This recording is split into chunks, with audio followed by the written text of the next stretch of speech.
Lagi menunggu persiapan untuk ziarah makam Abah Doni, Abah Syekh masuk.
بحكمتكم وجدواكم سلام الله يا سادة وعدونا وعطونا عطاياكم هداياكم سلام الله يا سادة فلا خيبتم ظني فهشكم وهشكم سلام الله يا سادة فلا خيبتم ظني فحشكم وهشكم سلام الله يا سادة سعدنا إذا أتيناكم وفزنا حين زرناكم سلام الله يا سادة وقوموا واشفعوا بنا إلى الرحمن مولاكم سلام الله يا سادة حسن وضع مدى يمين مزاياكم سلام الله يا سادة حسن أضراس رحمة تغشانا وتغشكم سلام الله سلام الله هياكم وعين على المختار شفيعنا ومنقذنا وإياكم سلام الله السلام عليكم دار قوم مؤمنين وأتاكم ما توعدون غدا معجلون وإنا إن شاء الله بكم لاحقون السلام عليكم أهل القبور يغفر الله لنا ولكم أنتم سلافنا ونحن بالآثار أنتم إلى وممشك في الأربعة وفيه لب المصطفى المولى دعاه عشية السابع من ذي الحجة دور الخميس يوم في الجنازة إلى وممشك في الأربعة وفيه بالمصطفى مولى دعاه عشية السابع من ذي الحجة ظهر الخميس يوم في الجنازة وقد طاف اللقى جم الأمة في النفل والتلقين والجماعة الريح وفتى المصطفى برجوان لربنا يبل خير نفحا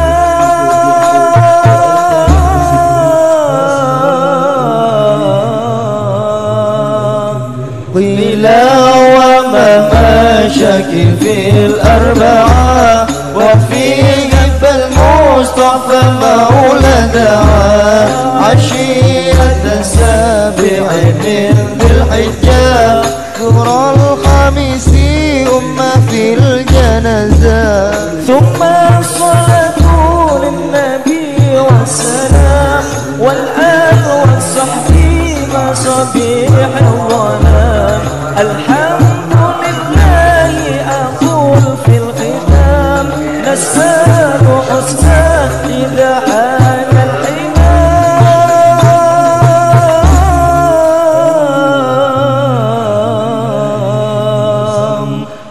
إلى وممشك في الأربعة وفي قلب المصطفى مولى دعاه عشية السابع من ذي الحجة ظهر الخميس في الجنازة وقد طاف اللقى جنب الأمة في الكفن والتلقين والجماعة الريح وفتى المصطفى برجوان لربنا يبل خير نفحا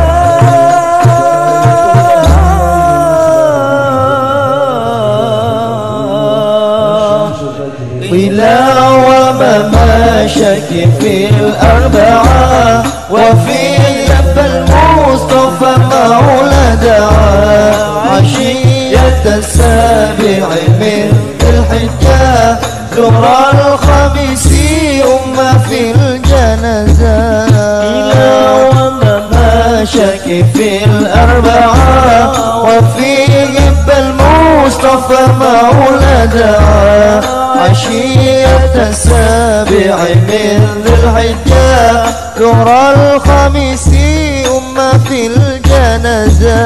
ثم الصلاة للنبي والسلام والآل والصحب مصابيح الظلام. الحمد لله أقول في الختام نسأل حسنى إذا حان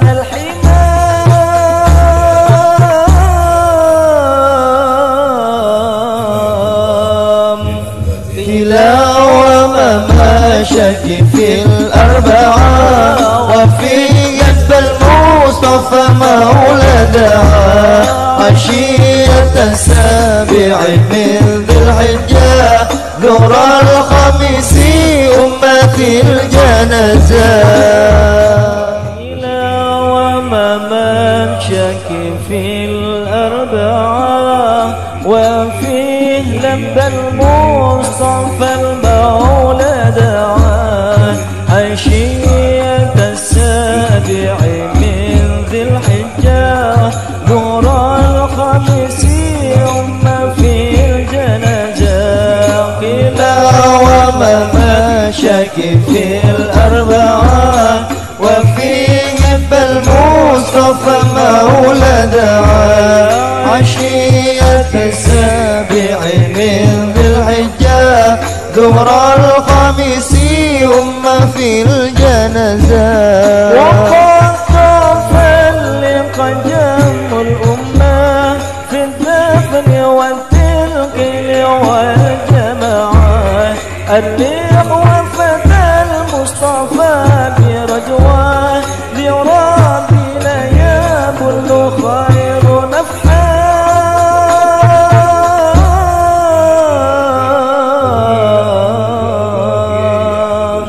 قيل وما شك في الأربعة وفيه المصطفى مولدها عشية السابع من ذي الحجة ظهر الخميس في الجنازة.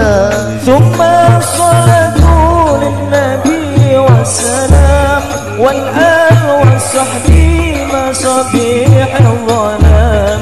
الحمد لله أقول في الختام نسأل حسنى إذا حان الحمام.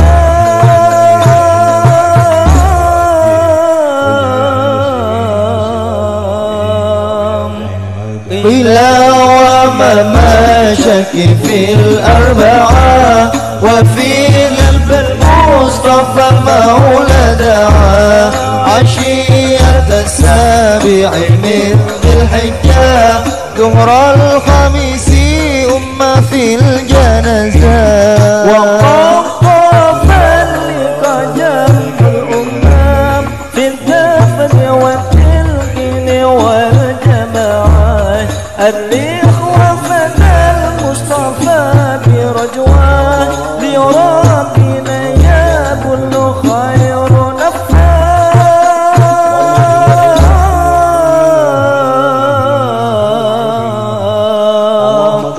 قيل وما شك في الأربعة وفيه المصطفى مولدها عشية السابع من ذي الحجة ظهر الخميس في الجنازة.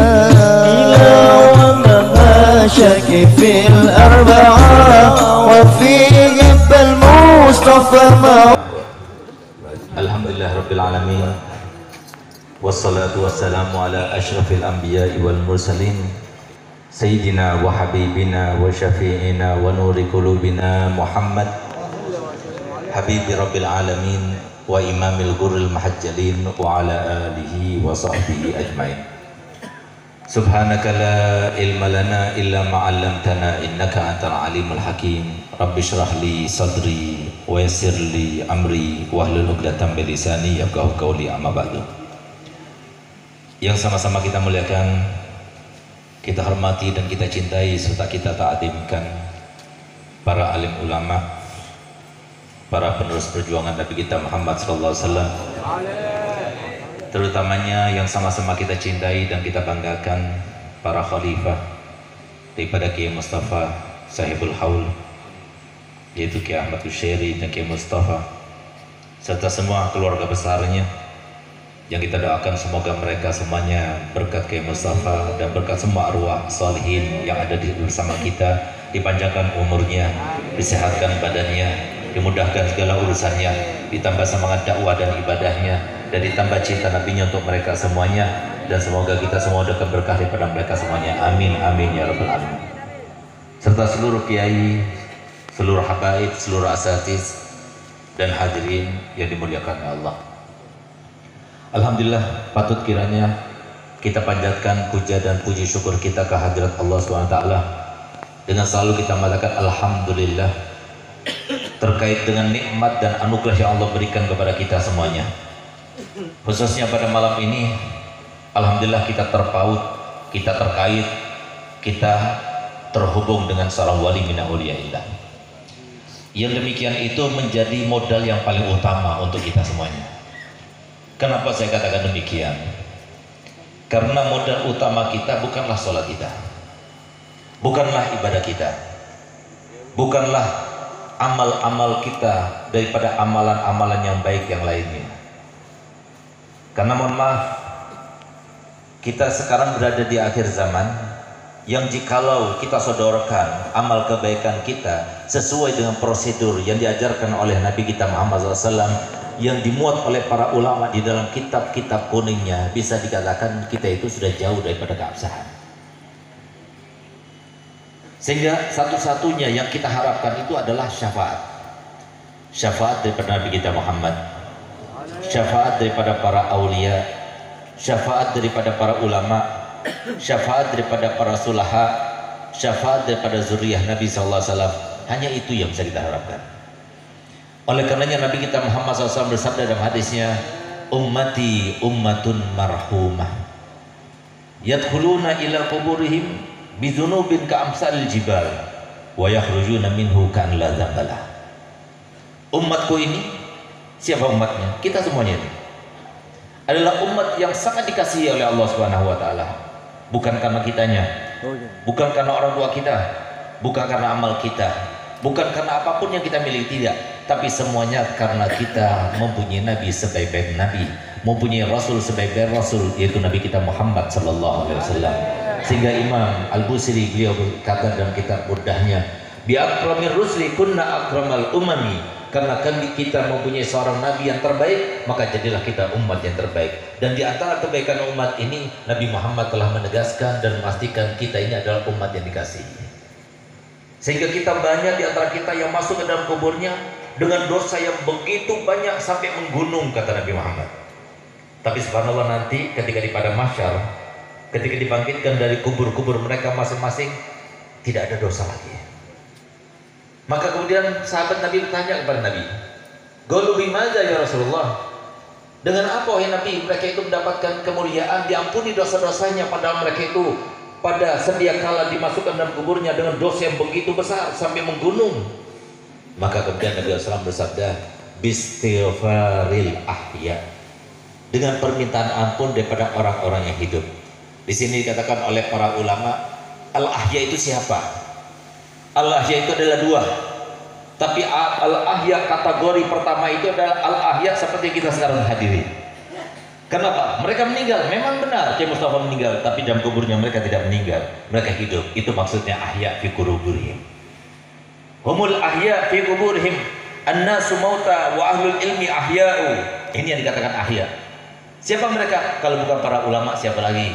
Sehingga kata Imam Nawawi, falaulal ulama auliya faman. Kalau bukan para ulama itu adalah para wali-wali Allah, siapa lagi di dunia ini? Alhamdulillah kita pada malam ini terhubung dengan Kiai Mustafa. Semoga kita termasuk yang berada dalam syafaatnya. Amin. Karena mohon maaf, seorang yang alim itu adalah sasaran seputar Nabi kita Muhammad. Beruntung bagi orang tua yang punya anak kemudian dimasukkan dan dididik sebagai seorang santri. beranjak kemudian sampai menjadi seorang ustadz, beranjak kemudian sampai menjadi seorang dai, beruntung. Karena apa? Nanti begitu meninggal orang tua, wali santri dan wali murid yang semacam ini, yang sudah berhasil memondokkan anaknya di dalam pondok-pondok pesantren sampai jadi, ketika dia meninggal dunia akan dipeluk oleh Nabi Muhammad. Karena berterima kasihnya Nabi Muhammad, bersyukurnya Nabi Muhammad, apalagi kepada ulama yang mengajari mereka.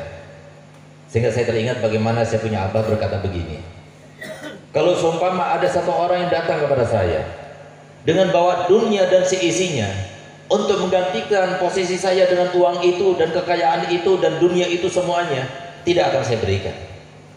Saya sebagai seorang ustadz, saya sebagai seorang dai, saya sebagai seorang mudir ma'had, ditukar dengan dunia dan seisinya, saya tidak akan tukarkan. Karena apa? Karena saya termasuk orang yang sangat yakin dengan hadisnya Nabi yang berbunyi, ana khairu mukafi fa in ahsana ahadukum ila ahadin falam yukafi'u fa ana ukafi'u yaumal qiyamah. Yang artinya aku ini adalah manusia yang paling pandai membalas jasa. Kalau seumpama ada di antara kalian yang berbuat baik kepada orang lain lalu tidak mendapatkan balasan darinya, jangan khawatir, aku yang akan membalasnya untuk kalian kelak nanti di hari kiamat. Kalau ini, kata saya punya abah, dikatakan oleh Nabi Muhammad untuk orang lain yang berbuat untuk orang lain lalu tidak mendapatkan balasan daripada dirinya, bagaimana dengan para ulama yang berbuat untuk Nabi Muhammad? Bagaimana dengan para asatidzah? Bagaimana para donatur? Bagaimana para wali santri yang mau dan rela berkorban untuk masukkan anaknya dan para pondok pesantren sampai menjadi umat yang dicintai oleh Nabi Muhammad? Pasti Nabi Muhammad akan balasnya. Paling sedikit balasan Nabi Muhammad untuk mereka, para kiai, para ulama, para asatidzah, bahkan para wali santri yang berhasil untuk menjadikan anaknya itu seorang ustadz, seorang dai, seorang yang bisa menyenangkan Nabi Muhammad SAW. Ketika meninggal dunia, Rasulullah hadir bersama mereka. Semoga kita termasuk semacam itu. Akan tetapi ada sebuah pengecualian. Memang syafaat daripada para aulia, para ulama ini tidak terbatas. Nabi SAW sudah menegaskan, di antara kalangan manusia ini yang begitu banyak di dunia ini, tidak ada satupun yang bisa memberikan syafaat kecuali hanya 3 golongan saja. Tidak ada golongan keempat, tidak ada golongan kelima. Karena apa? Sudah dinyatakan oleh Nabi Muhammad.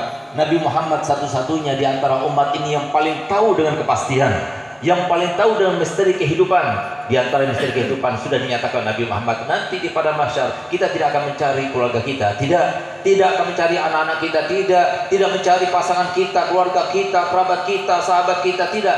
Tapi kita cari salah satu daripada 3 orang saja. Sehingga Nabi SAW bersabda, la yashfa' yawmal qiyamah illa thalathatun. Tidak berhak memberikan syafaat kelak nanti di hari kiamat, memberikan pertolongan kepada orang lain nanti di hari kiamat, kecuali hanya 3 golongan. Yang pertama, al-anbiya, para nabi. Sayangnya kita berinteraksi dengan para nabi sudah tidak mungkin lagi. 124.000 nabi yang Allah ciptakan sudah meninggal semua. Tinggal 3 nabi lagi. Ada Nabi Khidir, ada Nabi Ilyas, ada Nabi Isa. Itu pun sulit untuk kita bertemu dengan mereka. Bahkan kita tidak berharap bertemu dengan Nabi Isa, karena sebelum Nabi Isa itu muncul di muka bumi dan diturunkan kembali oleh Allah Ta'ala di muka bumi, akan terjadi fitnah yang begitu dahsyat, yang sangat besar akibatnya kepada iman seseorang dan takwa seseorang. Belum tentu kita selamat. Sehingga apa? Sulit untuk kita berinteraksi dengan Nabi. Lalu yang ketiga, kata Muhammad, asyuhada, para syuhada. Alhamdulillah, lagi-lagi berkatnya Nabi kita Muhammad, berkat kita dilabeli oleh Allah Ta'ala sebagai umatnya Nabi Muhammad, maka kita dapat kemuliaan yang banyak. Di antara kemuliaan yang diberikan Allah Ta'ala untuk kita, berkat usahanya Nabi Muhammad, berkat perhatiannya Nabi Muhammad, berkat doanya Nabi Muhammad. Nabi Muhammad berdoa kepada Allah supaya banyak kemuliaan demi kemuliaan untuk umatnya, sehingga Allah memberikan kemuliaan. Nabi SAW bersabda, aksaru syuhada'i ummati matu alal firash. Kebanyakan syahid-syahid umatku itu meninggal di atas kasur, bukan meninggal di medan perangan, tidak. Sehingga kata Nabi Muhammad dirangkum daripada hadis-hadisnya sebanyak 70 sebab kematian. Kalau kita mati dalam keadaan seperti itu, kita meninggal dalam keadaan syahid. Orang yang meninggal ketika mencari ilmu, meninggal syahid. Orang yang meninggal karena membela harga dirinya, meninggal syahid. Orang yang meninggal karena tenggelam, meninggal syahid. Orang yang meninggal karena bencana, kebakaran maupun kena gempa bumi dan sebagainya, meninggal syahid. Orang meninggal karena melahirkan, meninggal syahid. Orang meninggal kemarin karena corona, meninggal syahid. Dan setiap orang yang meninggal syahid itu nanti disejajarkan bersama para nabi, para siddiqin, dan para syuhada dan sholihin. Sehingga dikatakan seorang yang syahid itu ketika meninggal dunia sesuai dengan sabda Nabi SAW yang diriwayatkan oleh Imam Muslim dalam Sahih Muslimnya, yauma yamutu syahidu syahidan yughfar jami'u dzunubihi illa dain. Ketika seorang syahid itu meninggal dunia, maka semua dosanya diampunkan Allah Ta'ala, kecuali hutang tidak akan diampunkan Allah Ta'ala. Sehingga kata ulama, kalau seorang syahid itu meninggal dunia, maka ruhnya itu diletakkan di dalam tempurung seekor burung warnanya hijau. Kalau malam seperti sekarang ini, maka dia bergelantungan dengan arsy Allah, sebuah makhluk Allah yang paling besar, yang paling indah, yang di bawah Sidratul Muntaha itu. Dan kalau sudah siang hari besok, maka diizinkan Allah Ta'ala untuk berterbangan masuk ke dalam surga, menikmati isi kenikmatan surga, tapi di dalam keadaan di dalam tempurung seekor burung warna hijau itu. Dan nanti ketika di padang mahsyar, dia akan diberikan hak untuk memberikan pertolongan bagi 70 keluarganya, suaminya, istrinya, orang tuanya, neneknya, kakeknya, keponakannya, 70 orang keluarganya, semuanya masuk ke dalam surga satu tingkatan bersamanya berkat pertolongan daripada seorang yang syahid. Tapi kan kita sulit untuk menentukan mana yang syahid dan mana yang tidak. Karena apa? Karena kita tidak tahu, kecuali setelah meninggal. Oh, meninggal karena corona baru syahid. Oh, meninggal karena kebakaran baru syahid. Tapi kan kita tidak tahu juga di sisi Allah. Bisa jadi memang dia itu syahid, bisa jadi tidak. Karena menentukan dia syahid atau tidak itu adalah Allah. Tinggal satu golongan. Ini harapan kita satu-satunya, untuk kita terkoneksi dengan mereka, terhubung dengan mereka. Dan mereka lah yang disebut oleh Imam Ghazali sasaran seputar Nabi kita Muhammad SAW. Apapun yang kita ingin lakukan untuk Nabi Muhammad, lakukan pada mereka. Siapa mereka? Para ulama. Tidak terbatas. Sehingga kata Nabi Muhammad SAW, man zara aliman faka'annama zarani, wa man safaha aliman faka'annama safahani, wa man jalasa aliman faka'annama jalasani, wa man jalasani fid dunya kuntu lahu jalisan yaumal qiyamah. Ya, artinya barang siapa yang datang berkunjung ke rumah orang alim seperti yang kita lakukan pada malam ini, alhamdulillah saya berkunjung ke rumah Kiai Mustafa, berarti kita berkunjung ke rumahnya Nabi Muhammad. Man safaha aliman faka'annama safahani, barang siapa yang bersama dengan orang alim seakan-akan dia itu bersama denganku, kata Nabi Muhammad. Lalu barang siapa yang duduk bersama orang alim seakan-akan dia itu duduk bersama aku. Lalu kata Muhammad, yang banyak duduknya dengan ulama di dunia, maka kelak nanti di akhirat akan menjadi teman dudukku. Siapa mereka? Mereka para santri yang selalu duduk bersama para ulama. Mereka para wali santri yang selalu bertemu dengan para ulama. Mereka para ahli majelis yang selalu bertemu dengan ulama. Mereka nanti pada masyarakat akan menjadi teman duduknya Nabi Muhammad SAW. Tapi walaupun demikian, ulama itu tanpa batas syafaatnya. Siapapun yang datang ke haulnya, siapapun yang datang ke tahlilnya, siapapun yang datang ziarah kuburnya, itu berarti terkoneksi.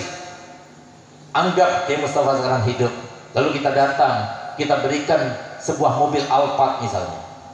Tentunya dia senang, dia gembira, beliau bahkan beliau ingin membalasnya untuk kita. Yang kita berikan mobil Alphard yang terbaru.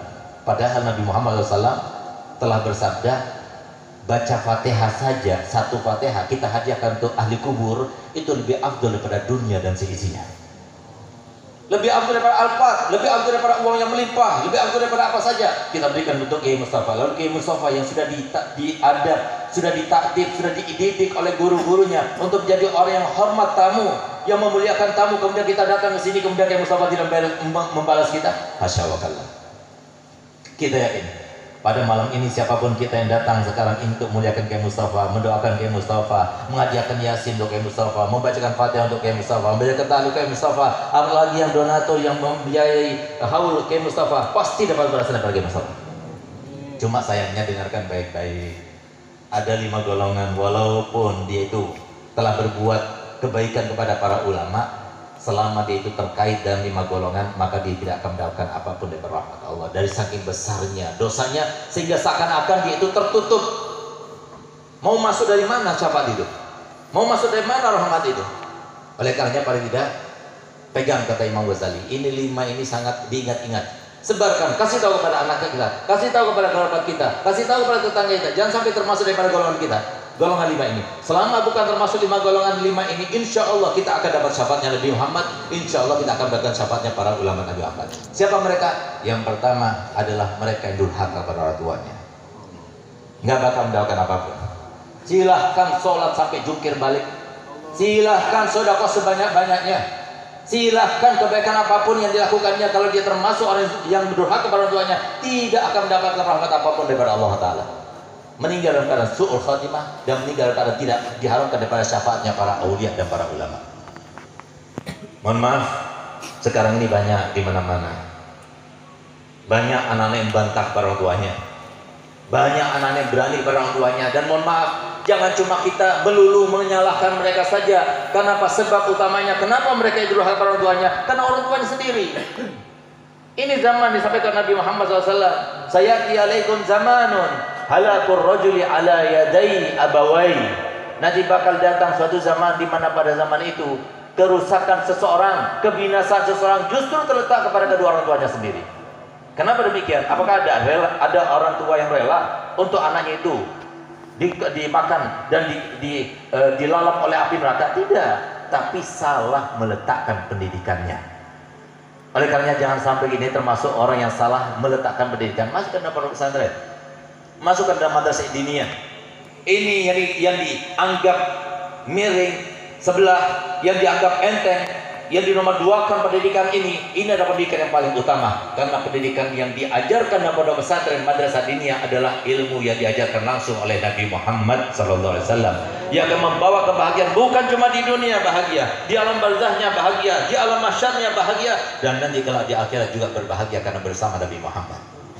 Berbeda dengan pendidikan yang lainnya, hanya senang bahagia cuma di dunia, tapi belum tentu senang bahagia kelak nanti di akhirat. Yang kedua, istri yang durhaka pada suaminya, yang berharap dia akan mendapatkan rahmat daripada Allah Ta'ala. Karena mohon maaf, tidak ada seorang suami pun yang memohon, yang menuntut, ataupun yang memberikan syarat, kamu saya jadikan istri dengan syarat kamu jadi istri yang soleh. Tidak. Tapi yang menuntut mereka menjadi solihah siapa? Bukan suami, bukan mertua, bukan orang tua, tapi Allah dan Rasulnya yang mereka untuk taat dan menjadi solihah bagi suaminya. Sehingga kalau suami ada yang durhaka pada suaminya, yang berharap dia akan mendapatkan syafaat daripada para ulama dan para aulia. Yang ketiga adalah dua orang atau mereka yang memutuskan tali silaturahminya. Hati-hati, ini juga banyak di antara kita yang mengabaikan. Banyak di antara kita yang tanya, ada hubungan tidak kamu dengan fulan yang dianggap kerabat kamu itu? Saya tidak tahu berapa pupu dan sebagainya. Itu sudah termasuk memutuskan tali silaturahmi. Harus kita tahu.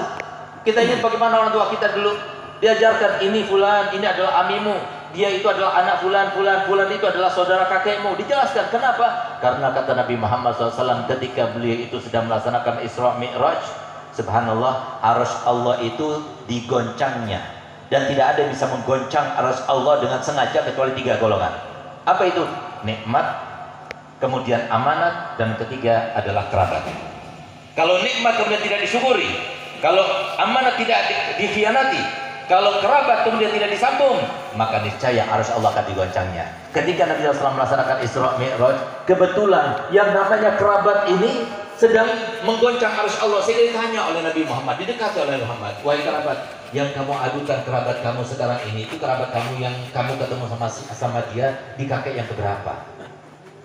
Apa jawabannya? Ya Rasulullah, kerabat yang sedang aku adukan adalah kerabatku yang aku bertemu dengannya di kakek yang ke-7. Berarti 7 popon. Harus disambung, apalagi baru paman kita, bibi kita, dan sebagainya. Mereka yang paling berhak mendapatkan kebaikan kita. Jangan diputus. Kalau kita putus, apapun rahmat Allah tidak akan sampai kepada kita. Yang keempat adalah 2 orang sesama muslim tapi tidak saling tegur sapa. Gara-gara politik nggak tegur sapa, gara-gara harta waris dan dikit tidak tegur sapa, gara-gara masalah yang sepele tidak tegur sapa. Hati-hati, kata Nabi Muhammad, la yahjurul muslim akhahu fawqa salasin fa in fa'alahu summa mata wa dakhala an-nar. Tidak pun aku perbolehkan seseorang itu tidak menyapa kepada saudaranya sesama muslim sampai lebih daripada 3 hari 3 malam. Kalau dia lakukan itu kemudian dia mati dalam keadaan langsung masuk neraka, waliyadzubillah. Dan yang kelima, hati-hati para hadirin. Yang kelima adalah mereka yang mengkonsumsi narkoba. Mereka yang minum khamar, mereka yang terus-terusan minum khamar, mereka yang selalu mengkonsumsi narkoba dan sebagainya, maka ini termasuk apapun dilakukan tidak akan mendapatkan kebaikan apapun. Ayo sama-sama kita berusaha. Paling tidak kita sudah sangat nihil amal kita, sangat sedikit amal kebaikan kita. Ayo kita sama-sama entaskan diri kita daripada 5 golongan ini dengan harapan semoga mereka semuanya memberikan syafaat kepada kita semuanya. Kita mendapatkan syafaatnya Nabi Muhammad, kita mendapatkan syafaat ulama Nabi Muhammad, kita mendapatkan syafaat aulia Nabi Muhammad, sehingga nanti di akhirat kita termasuk yang berada dalam naungan Nabi Muhammad. Ya Allah, jadikanlah apa yang kami lakukan pada malam ini ya Allah terhubung dan terkoneksi dengan para aulia ini ya Allah. Jadi sebab Engkau ridho kepada kami ya Allah. Jadi sebab Engkau memberikan inayah dan riayah serta hidayah kepada kami ya Allah. Ya Allah, lindungilah kami semua ya Allah daripada kami terperosok ke dalam gangguan, bisikan, godaan daripada setan dan hawa nafsu ya Allah. Jagalah anak keturunan kami sampai hari kiamat ya Allah. Kami tidak ingin berpisah daripada mereka ya Allah. Mereka anak kami, mereka cucu kami, mereka kerabat kami. Kami mencintai mereka ya Allah. Kumpulkanlah mereka bersama kami, bersama Nabi Muhammad sallallahu alaihi wasallam. Rabbana atina fid dunya hasanah wa fil akhirati hasanah wa qina azabannar. Wa sallallahu ala sayyidina Muhammadin wa ala alihi wasallam. Alhamdulillah rabbil alamin. Kurang lebihnya saya mohon maaf. Wabillahi taufiq wa hidayah. Wassalamualaikum warahmatullahi wabarakatuh. La ilaha illallah.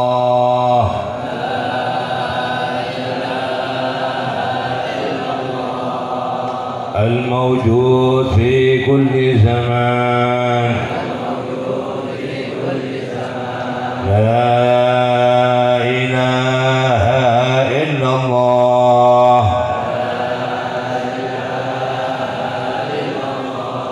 Al-ma'bud fi kulli makan.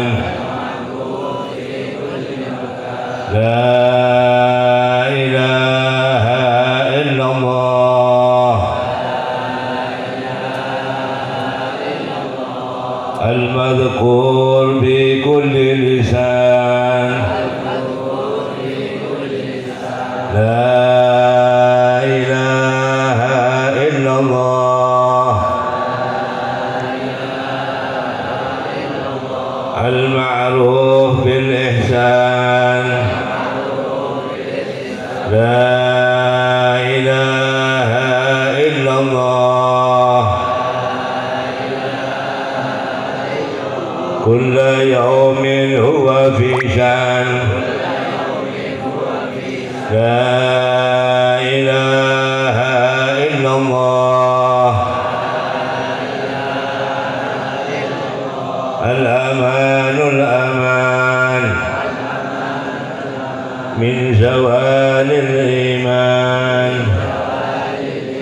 ومن فتنة الشيطان. يا قادم الإحسان كم لك علينا من إحسان. إحسانك القديم يا حنان يا منان يا رحيم يا رحمن يا غفور يا غفار.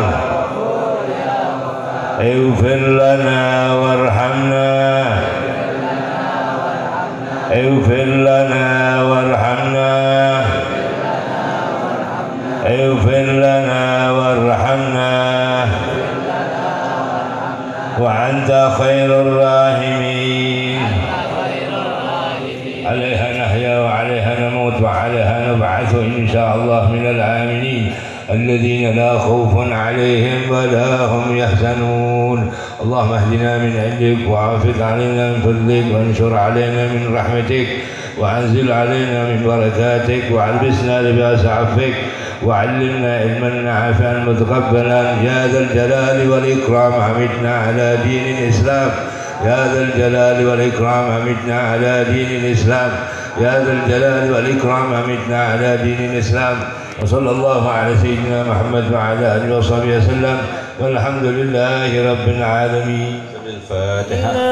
ومن شك في الأربعة وفيه لبى المصطفى المولى دعاه عشية السابع من ذي الحجة نور الخميس يوم في الجنازة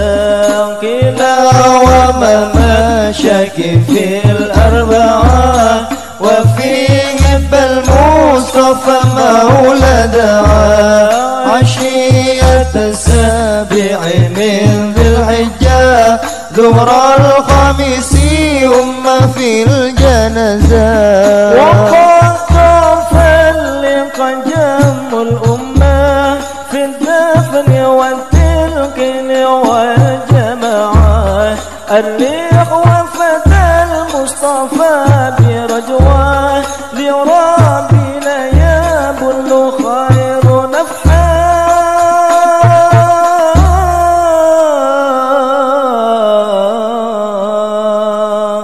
قيل ومماشك في الأربعة وفي جنب المصطفى مولدها عشية السابع من ذي الحجة ظهر الخميس في الجنازات ثم الصلاة للنبي والسلام والآل والصحب مصابيح الظلام الحمد لله أقول في الختام نسأل حسنه إذا حان الحمام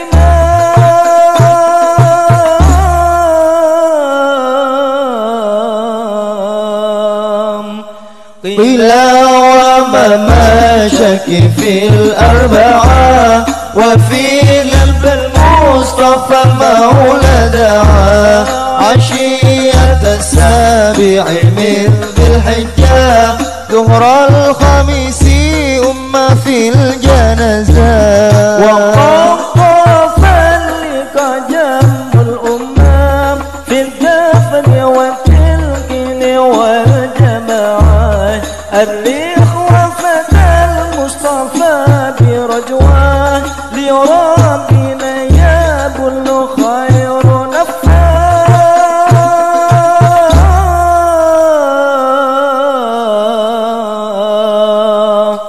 قيل ومماشك في الأربعة وفي لب المصطفى مولدها عشية السابع من ذي الحجة ظهر الخميس في الجنازات قيل ومماشك في الأربعة وفي جنب المصطفى مولدها عشية السابع من ذي الحجة ظهر الخميس في الجنازات ثم الصلاة للنبي والسلام والآل والصحب مصابيح الظلام الحمد لله أقول في الختام نسأل حسنه إذا حان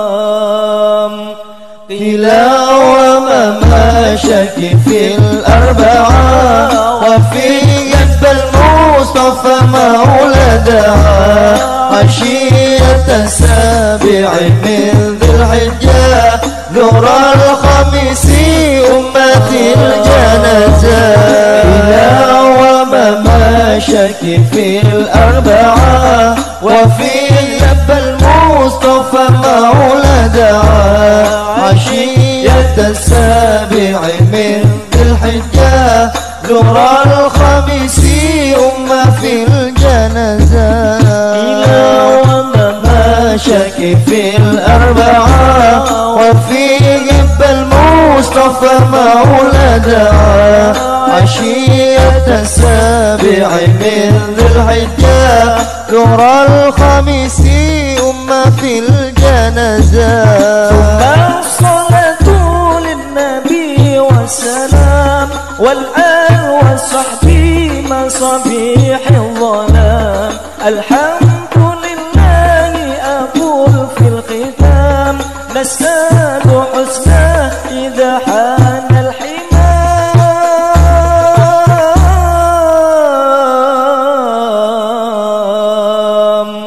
قيل ومماشك في الأربعة وفي جنب المصطفى المصطفى مولدها عشية السابع من ذي الحجة نور الخميس أمة الجنازة